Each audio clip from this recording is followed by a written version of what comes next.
welcome today in Woburn. I'm your host, Samantha Stone. We have a lot of things happening in the city as always.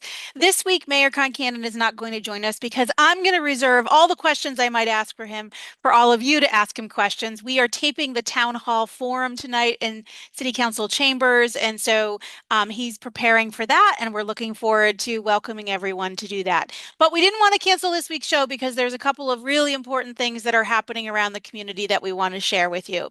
First up, I'm going to invite Hermaine and Phil to join us and talk about Juneteenth celebration. Hi, Samantha. Thanks for having us. Oh, welcome. Thanks for June having us. Juneteenth has really become a lovely tradition in the community. I know it wasn't all that long ago that we had our first celebration, and over time, many of us have come to look forward to it each year now. And I know lots of things are going to be happening. I thought, Phil, maybe you can start by telling us a little bit about some of the things that will be happening on the library lawn this year. Yeah, so we're kind of going back to our roots. The very first Juneteenth event in 2021 happened on the library lawn, so we're returning to host it there again today. Throughout the whole event, we're going to have community organizations hosting tables, as well as some vendors that have come over the last few years. And we've got music this year provided by James Walker, also known as DJ Cakewalk, hailing out of Boston. He's a very popular local Black DJ. So we're really excited to have him there. And then we'll have the usual snacks and refreshments as well, and a great just kind of community vibe going on in the front lawn. I, But I sorry. I'm sorry. Please go ahead, Phil. And I was just going to say, lastly, at 2 p.m., we do have honorary remarks happening on the front lawn. So that will include the annual Juneteenth proclamation by Mayor Concanon, as well as remarks by Hermaine. And then this year's keynote speaker is Dr. Adrian Mims, who's the founder and CEO of the Calculus Project, which is a local nonprofit based in Greater Boston. Fantastic. I think it's going to be an amazing event as always. And I love how it's evolved over the years and gets better and better. So we're grateful for that. Hermaine, I know there's a lot of things that will be happening inside the library as well. I know the children's room, for example. Tell us a little bit about what will be happening there. So again, to you know, echo Phil's sentiments, we're very excited. This is our fifth year that we're doing it, and we're very excited with the directions headed in. You know, the dream always has been that it'll become this big community event, and more people will find out about it. And I think we're on track to do that. And so I'm excited. We have well in the library, we're going to have displays. Every department has a display, but in the children's room, there's going to be a number of activities for kids starting at like 11 a.m. So our program starts at 12, but we're going to have stuff going on all day. So if families want to come down earlier in the day, there are going to be a number of activities. We're going to have our teen volunteers. We have a group of teen volunteers that help with that. And so that's going to be happening in the children's room. There's also going to be stuff in the teen room. They have a special activity that they're doing. I don't want to give away any of the activities, so Please. I want people to come and experience it.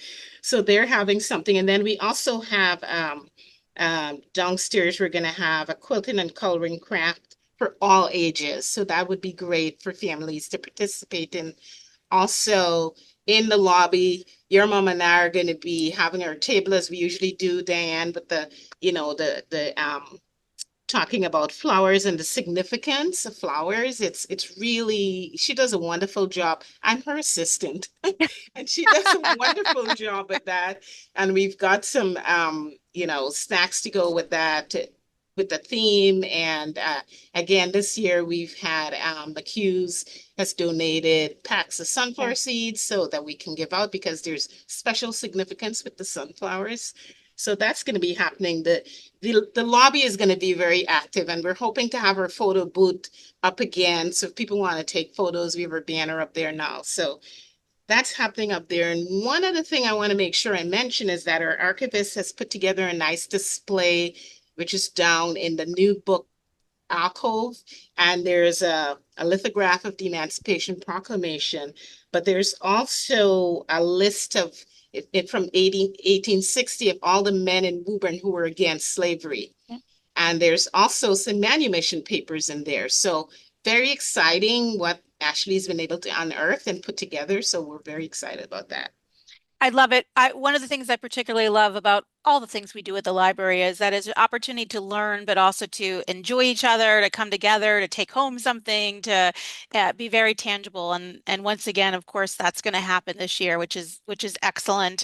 One of the things, Phil, I'm hoping you can talk to us a little bit about. I know there's a civics project from a couple of the students from the high school. I had the pleasure of getting a little sneak peek of it this maybe last week, I guess, when they were presenting at the high school. I'm super excited for people in the community to learn what they've explored. Without giving away anything, tell us a little bit about what they're going to be talking about. Sure. I don't think I can give too much away because I haven't seen the presentation yet, but there's a group of students I did get to talk to, and through Gretchen Paul Ramos is a teacher at the Woburn High, and they are doing a civics project around unmarked graves in Woburn.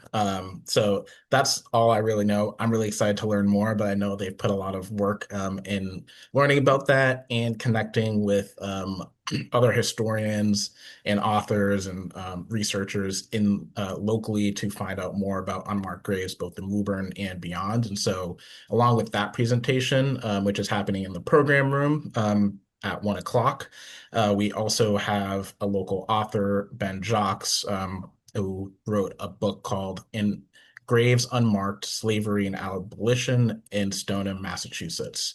So he's a local author, historian that has some kind of also has done research on unmarked graves. So we're really excited about that. I think it's going to be great. And again, both of those programs, our presentations are happening at 1 p.m. in the program room at the library.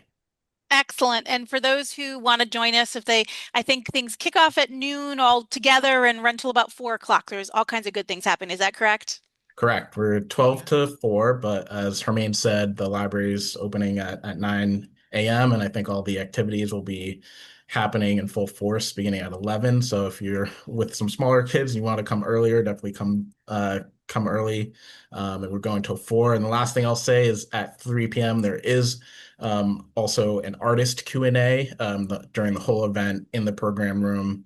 Local artist, Afro-Caribbean interdisciplinary artist Perla Mabel is having an art exhibit that's going to be in the program room that event and through the rest of June.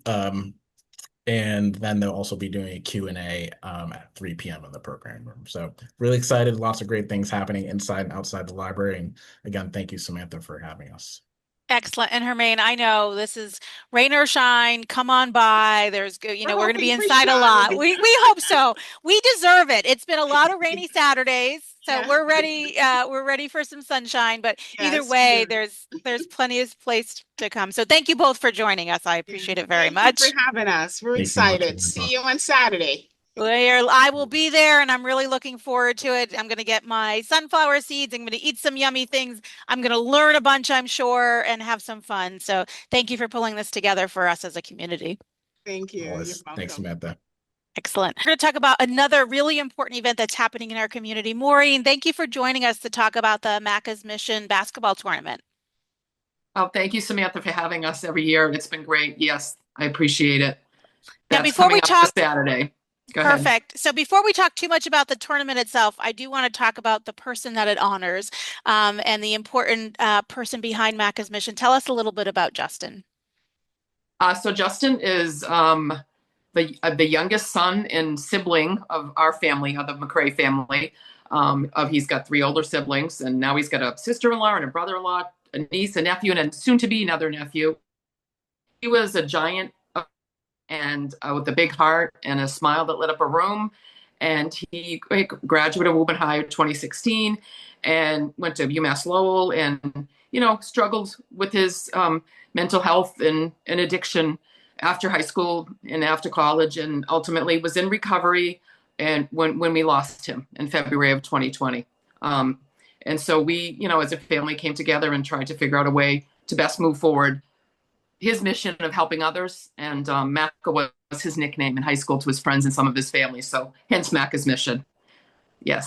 I love it, and you do incredible work to help other people who are struggling, and it's such a beautiful way to honor Justin and how he's touched so many people's lives and continues to through Macca's mission. Tell us how the basketball tournament got started. So when we started Macca's Mission, it was out in early 2021 because soon after Justin passed, COVID was around and everyone was, off to their own spaces, and we wanted to do something to continue, like I said, to continue his mission. And Justin played football in high school, but he played basketball since he was little at the Boys and Girls Club at the rec, in a year at high school. And then his brother Jimmy, who's a year older than him, played all basketball through high school, college, grad school, intramurally. So it just, I don't know, we came together. It just seemed like a cool thing that we could do as a family that we've been watching, not playing personally, but watching for many, many years. And the first year was 2022, and it came together nicely, and we've been tweaking it ever since. And the Boys and Girls Club of Woburn and Julie Gage has been tremendous in helping us pull it off each year. Well, I love it. So I had it's been an fun. opportunity to stop by last year. I love the Yes. energy. It is busy and buzzing and full of energy and excitement, which is fun whether you play basketball or watch basketball or just, come watch people smile and support a good cause. For those who support the tournament and Macca's mission, how are the funds raised used? So all the funds are used to support other people in their recovery in ways. What we've done the last few years, we've done sober living scholarships for like a month at a time for different people that we've Great. known. We've done an AA retreat for a sober house. We try to support other nonprofits, the great ones that are in Woburn or nearby who have a similar mission to us. We try to support each other, them too. But mainly we try just to help others who need a helping hand in their recovery. I To think keep it, to make it, to make it easier for them to get going in theirs and continue it. it's fantastic. We should never let money get in the way of somebody getting healthy. So I know we're very grateful for the work that you do to help people do that. Thank you. Are you still recruiting teams or all that all set? How can we as a community support this We're event? almost all set. We have a max of 32 teams. I think as of this morning, my daughter said we have 4 teams left for available Awesome. slots. So if anyone's interested, and I was telling, we have our first all girls team coming this year from Lawrence. So that would be Okay. cool to get more girls teams in the future. Okay. Yeah, we're pretty much, we're almost there. We're almost there. Yeah, getting them. And if we don't get it, we work with the numbers that we have. So max we have is 32, and this morning I think it was 28. That's So fantastic. That's super fun. So, yeah, Boys and Girls Club, day and time. Let's make sure we're all come yes. out there So and it's this support you. Saturday, at June 21st at the McEwen Boys and Girls Club in Charles Gardner Lane from about 10 a.m. The games kick off, the round robin games. We probably end 2:30. We have some great raffles that local community restaurants have donated. People have donated. We have free face painting for the kids from 11 to 1. We have the ice cream truck coming with free ice creams at noon. We have some pizza getting delivered. Pizza Market's always really been good to us, and it's just fun, just to either watch the games or just to come by and say hi. It's nice to see people I haven't seen for a while, or just people come by and tell me a story about Justin. That always makes my day, and it's just fun. It's good, and it's good for our family and all my siblings and cousins and nephew people that come and help. It's a very it feels good. It feels good to move forward and help others because it's a good thing. Well, I love it, and I am certain that Justin is watching from somewhere, really proud of all the things that the I family believe has so. done in his honor. Thank you for doing this, Woburn. You've got two incredible things to do on Saturday. You can do them both. Yes. Come by, say hello, have some snacks, donate to a good cause for Macca's Mission, and really help celebrate each other and the community coming together. Thank you for finding a fun way for us to do that in Justin's honor. Oh, thank you. Thank you for having us and always supporting us. The city of Woburn has been tremendous to us as a family. Very grateful. Excellent. Woburn, you've got a lot to do this weekend, and always, and we're so grateful that so many people step up to support our community in important ways. Please continue to take good care of each other.